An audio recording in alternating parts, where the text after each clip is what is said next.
a small village surrounded by dense forests and desolate mountains, the inhabitants lived in peace until one fateful night plunged them into darkness. Strange things began to happen. Children disappearing, livestock slaughtered at night with no trace of the culprit, and wells suddenly drying up. The women wept, and the men gathered in the square, seeking an explanation for what was happening. As they debated, the village elder cried out, "He has returned!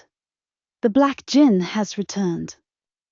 Silence fell among them, and then one of them said in a trembling voice, "But he vanished 20 years ago." One night, while some boys were wandering near the forest, they saw a golden light shining between the trees. They approached slowly and found a massive snake with golden scales and ice color of burning embers. It watched them, but did not attack, as if understanding their fear. The boys fled and told the villagers what they had seen, leading the wise men to conclude that this snake was no ordinary creature, but might have been sent to help them. The following night, as silence fell over the village, everyone heard a devilish laugh emerging from the forest. The black Jinn appeared, his body shrouded in a thick shadow, his eyes glowing red, a living mass of darkness. The villagers stood paralyzed with fear until the golden snake appeared, slithering toward the Jinn with astonishing speed. The Jinn roared, "Do you think you can stop me?" But the snake did not waver. It leapt toward him, and the battle began. The Jinn released black fire from his hands, but it had no effect on the snake, which skillfully avoided his attacks. It circled around him at a dazzling speed, entrapping him with its movements. The snake then sank its venomous fangs into his body.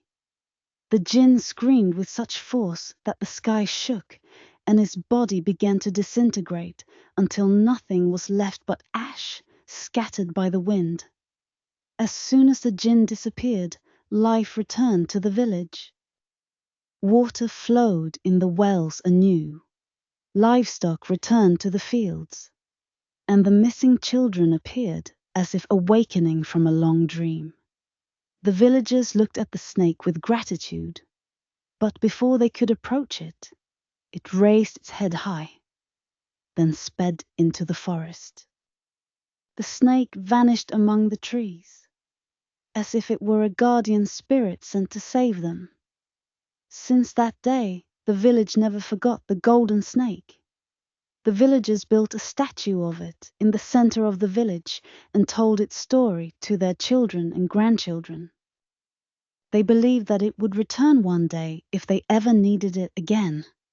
Thus, the legend of the Black Jinn ended, and the snake remained a symbol of protection and courage, its name mentioned in the village songs, becoming an unforgettable part of their history.